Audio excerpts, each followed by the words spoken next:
Hey, salut les amis, c'est Razor qui vous parle, et bienvenue dans ce second épisode de Résumons le premier épisode. Et pour l'ouverture de la série, nous avions parlé de Sailor Moon, mon Magical Girl préféré, et l'un de mes animés préférés tous styles confondus. Et pour ce second épisode, nous allons traiter d'un animé que j'aime tout autant, et un tant soit plus sérieux, à savoir Black Lagoon. J'espère que cet épisode vous plaira, car on est parti. Si je devais faire une hiérarchie de mes animés préférés, Black Lagoon ferait tout simplement partie du top 5, sans aucune hésitation. Tout comme Sailor Moon et Dragon Ball Z, mais ce dernier sera très certainement le sujet d'un futur épisode. Pour en revenir à Black Lagoon, le manga fut créé par Lei Eloe, dont c'est son plus gros succès et est publié depuis 2002, et compte, il me semble, 11 tomes à ce jour. L'anime, lui, est sorti 4 ans plus tard, sous la réalisation de Sunao Katabushi. L'anime de base comporte 2 saisons de 12 épisodes chacune, ainsi qu'un OAV, Roberta's Blood Trail, qui comporte 5 épisodes. L'anime est réalisé par le studio Madhouse, à qui l'on doit des animés comme par exemple Cardcaptor Sakura, Chobits, Death Note ou l'Hunter x Hunter de 2011, voire même la première saison de One Punch Man. Un studio qui est assez peu connu en somme. Donc, intéressons-nous maintenant aux personnages principaux qui sont au nombre de 2, un homme et une femme, parité oblige. D'un côté, nous avons Rock. Rock est un salaryman japonais typique de 25 ans qui se retrouve embarqué malgré lui dans une aventure dont il se serait bien passé, et qui devient un pirate travaillant pour la Lagoon Company. Notre cher ami est le cliché de la bonne personne, gentil et attentionné. Et de l'autre côté, nous avons Revi, une sino-américaine ayant dans la vingtaine, qui est une experte dans le combat à 2 armes à feu et est également une pirate. Cette dernière est l'exact opposé de Rock en termes de caractère, puisqu'elle est à la fois violente, colérique et ne loupe jamais l'occasion de se battre et de tuer, et préfère même la méthode directe face à la négociation. Cependant, contrairement à Roberta, elle est la douceur incarnée. En même temps, on va pas se mentir, c'est assez compliqué de faire plus violent que Roberta. Ah, et contrairement aux conneries qu'on peut lire sur internet, la vraie identité de Balalaika n'est pas Vladilena. C'est un nom d'emprunt qu'elle a utilisé pour se sortir d'une mère diplomatique. Elle se nomme en vérité Sofia Pavlovena, mais là n'est pas le sujet. Bien sûr, il convient aussi de parler de Benny et de Dutch, sans qui le Black Lagoon ne tiendrait pas sur les flots. Donc, le premier épisode commence bien évidemment par le meilleur opening d'animé de tous les temps avec le meilleur English possible.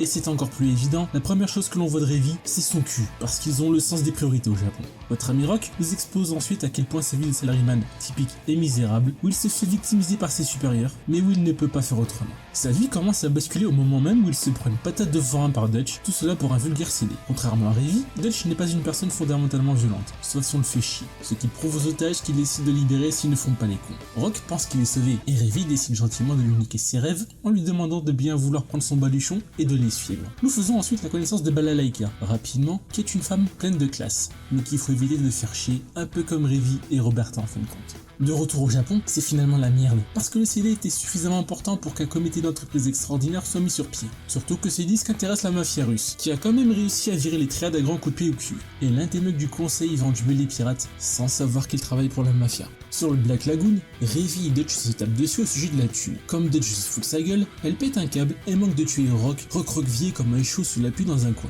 Rock et Dutch décident donc de sortir clopé entre bonhommes et Rock, comme un bon gros soumis à sa boîte, s'inquiète du fait que la rançon va figurer dans son dossier. Notre afro-américain préféré explique donc à son otage ce qu'il fait dans la vie pour gagner sa croûte et Rock le considère seulement grâce à ça qu'il est digne de confiance. Au Japon, le manager se fait démonter par son directeur car il est bon à rien, tandis que le méchant de l'histoire décide d'envoyer des mercenaires juste pour buter Rock pour qu'il se taise. Et notre joyeuse petite compagnie décide donc d'aller boire un coup, et notre japonais national reste choqué de la présence d'autant d'armes par mètre carré, vu qu'au Japon, c'est loin d'être aussi simple. Pour quelqu'un d'aussi pacifique que lui, c'est un peu compliqué d'apprécier une ville avec un tel taux de criminalité, faut bien l'avouer. On en apprend donc plus sur Benny avant que Revi n'ait la charmante idée de provoquer un salaryman sur un jeu à boire. Car oui, aussi étrange que cela puisse paraître, ils boivent souvent pour oublier leur boulot de merde. Pendant ce temps, chez Balalaika, un pauvre chinois se fait bolosser et est obligé de parler au téléphone tout en se faisant martyriser. Notre russe adoré ne sourcille même pas quand ce pauvre chinois se fait descendre à moins de 50 cm d'aile. C'est le moment que choisit l'extra-order pour attaquer le bar où sont terrés nos héros. Une fusillade éclate, tuant presque tous les occupants du bar et causant quasiment des flashbacks du Vietnam à Rock.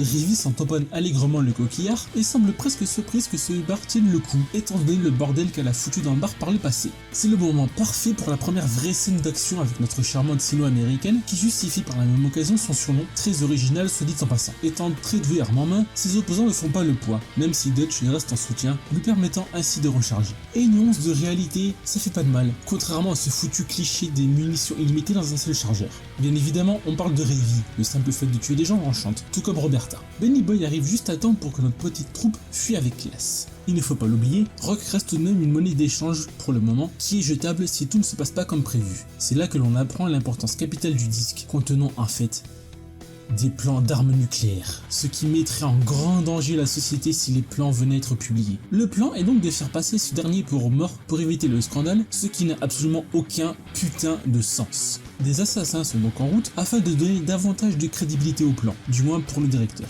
C'est à ce moment que l'hélicoptère arrive, et Revy décide donc de contre-attaquer, mais malheureusement, son plan échoue dû au très grand courage légendaire de notre japonais attitré. L'épisode se termine donc sur une image parfaitement épique de ces derniers jetant un fusil de précision en l'air, ce qui ne sert bien évidemment à rien. Mais bon, quand on voit ce que les japonais font d'un fusil de précision dans un dessin animé pour adolescents avec des seins qui servent littéralement de du-pied, on ne va pas faire la fine bouche ici.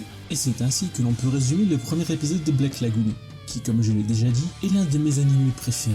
J'espère néanmoins que cet épisode vous aura plu, et si c'était le cas, n'hésitez pas à le liker et à le partager, ça aide vraiment la chaîne, merci beaucoup. C'était Razor, pour vous servir. Bye tout le monde, je vous aime, bisous.